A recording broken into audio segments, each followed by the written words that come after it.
Good morning student.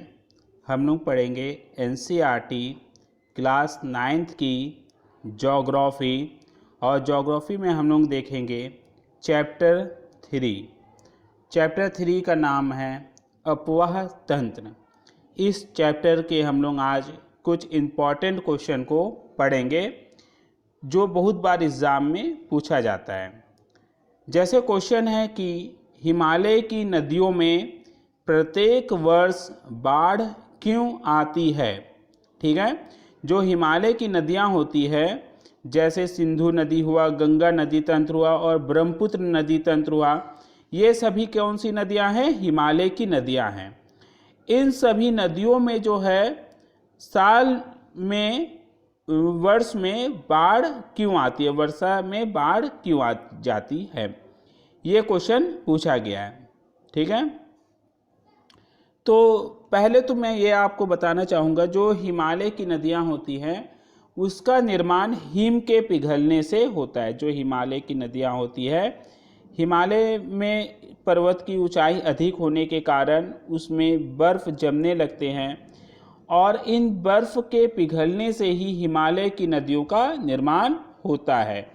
जिस प्रकार से आप यहाँ पर देख सकते हो, जो हिमनद है इसके पिघलने से जो है जो पानी बनता है उसी से जो है हिमालय की नदियाँ निकलती है। तो जैसे सिंधु नदी हुआ, गंगा नदी हुआ, यमुना नदी और ब्रह्मपुत्र नदी, ये सारी नदियों का निर्माण हिम के पिघलने से ही होता है।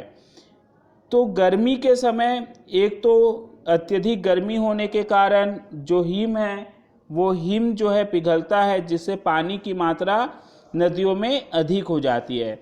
जबकि हम लोग दक्षिण भारत की नदियों को देखें तो गर्मी के समय क्या होती हैं, वो नदियाँ सूख जाती हैं। ठीक है, क्योंकि दक्षिण भारत की नदियों के लिए वर्षा के समय ही जो जल प्राप्त होता है उनसे जो है दक्षिण भारत की नदियों का निर्माण होता है। लेकिन जो हिमालय की नदियाँ होती है इनका निर्माण कैसे होता है? जो पर्वतों में हिम जमे रहते हैं उनके पिघलने से होता है। ठीक है, तो इनको साल भर जो है हिम के पिघलने से जल की प्राप्ति हो रही है। ठीक, और साथ में जब वर्षा ऋतु आती है तो भी इसमें पानी की मात्रा अधिक हो जाती है। एक तो हिम से जल की प्राप्ति तो हो रही है, साथ में जब वर्षा ऋतु आती है तो वर्षा का जल भी इनको प्राप्त होने लगता है, जिसके कारण क्या होता है, नदी में जल की मात्रा अधिक हो जाती है।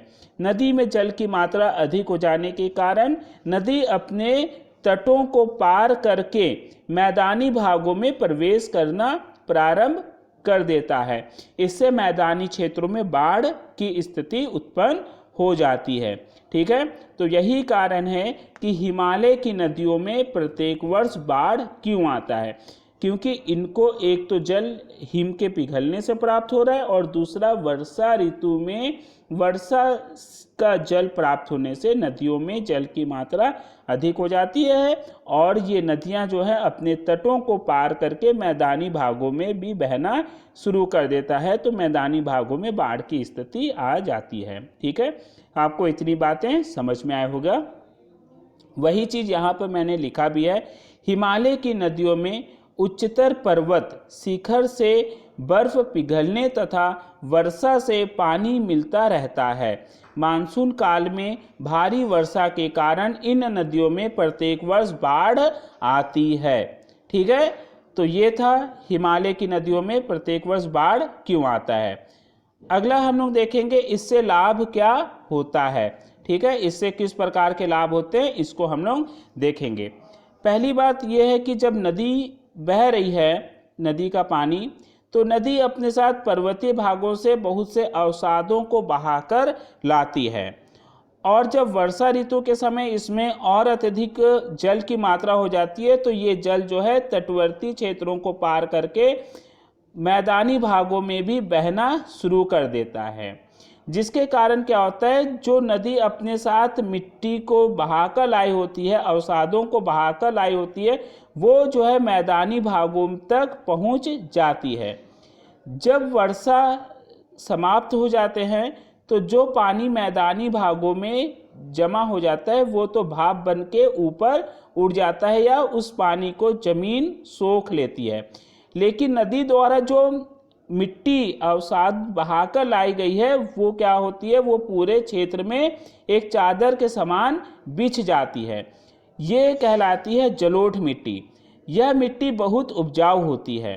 तो इस मिट्टी से क्या होता है, जो खेती होती है, खेती के लिए एक उपजाऊ मैदान का निर्माण हो जाता है। यही इसके लाभ हैं। तो इसको हम लोग देखते हैं। हिमालय की नदियाँ उत्तरीय मैदान के लिए बाढ़ के साथ ऐसे तत्व लाती है जो वहाँ की भूमि को उपजाऊ व गहन कृषि भूमि बनाते हैं। इन उर्वरक भूमि में विभिन्न खाद्य फसलें तथा व्यावसायिक फसलें उगाई जाती है। मतलब व्यापार करने वाली फसलें और जो हम लोग खाते हैं उस प्रकार के फसलें इस मैदानी भागों में की जाती है कृषि। तो ये थे हम लोगों ने देखा हिमालय पर्वत में प्रत्येक वर्ष बाढ़ क्यों आती हैं, और दूसरा हम लोगों ने देखा इसके क्या लाभ हैं। अगला हम लोग टॉपिक देखेंगे, प्रायद्वीप भारत में नहर बनाना कठिन क्यों है। ठीक है, तो इस मैप में हम लोग देख सकते हैं ऊपर वाला हिस्सा पर्वतीय है, उसके बाद मैदानी भाग है, उसके बाद प्रायद्वीपीय पठारी भाग है। तो प्रायद्वीपीय भागों में नहर बनाना कठिन क्यों होता है, क्योंकि इन मैदानों का निर्माण आग्नेय चट्टानों से हुआ है। ये चट्टान बहुत कठोर होते हैं, जिसके कारण इसको काटना, इस पर खुदाई करके नहर बनाना एक बहुत ही कठिन काम होता है।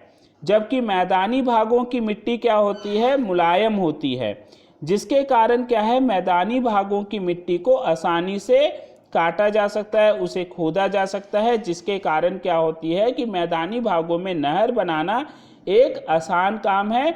जबकि पठारी भागों की मिट्टी जो है कंकड़ीली, पथरीली, कठोर होने के कारण उसे खोदना जो है एक कठिन काम होता है, जिसके कारण पठारी भाग पे खुदाई करके नहर बनाना एक कठिन काम है। वही चीज़ यहाँ पर मैंने लिखकर भी बताया है। प्रायद्वीपीय पठार की उत्तरीय पश्चिमी भागों में नदियाँ खडड एवं महाखडड है, जो इसके धरातल को जटिल बनाती है, जिस कारण नहरों का निर्माण करना एक कठिन काम है।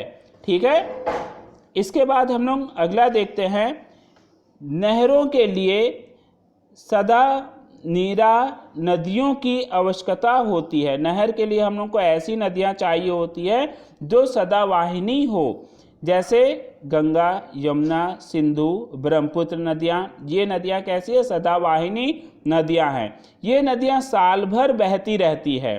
ठीक है, तो हम लोग नहर का निर्माण इसीलिए करते हैं क्योंकि जो नदी साल भर बहेगी उसके जल का उपयोग खेती के लिए जो है साल भर किया जाएगा।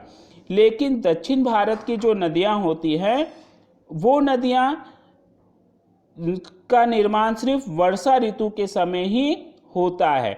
अगर हम लोग नहरों का, एक तो पठारी भाग की मिट्टी कठोर होती है, जिसके कारण नहरें खोद कर निकाल भी दी जाए और सिर्फ हम लोगों को सिंचाई के लिए वर्षा का जल सिर्फ वर्षा ऋतु में ही प्राप्त होगी, तो उसका कोई भी महत्व नहीं रह जाता है। वर्षा ऋतु के समय तो ऐसे भी सभी स्थानों पर जल की प्राप्ति आसानी से हो जाती है। नहरों की आवश्यकता हमें तभी होती है जब वर्षा नहीं होती है। तो पठारी भागों में क्या होता है कि यहाँ पर सिर्फ वर्षा ऋतु के समय ही जल की प्राप्ति होती है, जिस कारण नहरों का निर्माण करना यहाँ पर उपयोगी नहीं माना जाता है। जबकि दक्षिण के पठार की अधिकांश नदियाँ वर्षा पर निर्भर होती है, जो शीतकाल व ग्रीष्म काल में जल के अभाव से ग्रसित होता है। ठीक है, जब यहाँ पर जो है सिर्फ वर्षा ऋतु के समय ही जल की प्राप्ति हो रही है, शीत ऋतु और ग्रीष्म ऋतु में नदियों में पानी नहीं होता है, तो यहाँ पर नहर बनाने की आवश्यकता भी नहीं है, जिस कारण नहरों का निर्माण ज़्यादातर उत्तरीय मैदानी भागों में ही किया जाता है। ये वाला उत्तरीय मैदानी भागों में ही किया जाता है, क्योंकि यहाँ पर हमें जो है गंगा नदी जो है इससे साल भर वर्षा जल की प्राप्ति होते रहती है। वर्षा ऋतु के समय वर्षा के जल से और अन्य मौसम में हिम के पिघलने से जल की प्राप्ति होती रहती है। इसीलिए जो है प्रायद्वीपीय भागों में नहरों का निर्माण करना कठिन कार्य है। तो आज के वीडियो में आपको ये टॉपिक समझ में आया होगा। आज हम लोगों ने क्या देखा है, हिमालय की नदियों में प्रत्येक वर्ष बाढ़ क्यों आता है और इसका क्या लाभ है। दूसरा हम लोगों ने देखा प्रायद्वीप भारत में नहर बनाना कठिन कार्य क्यों है। ठीक है।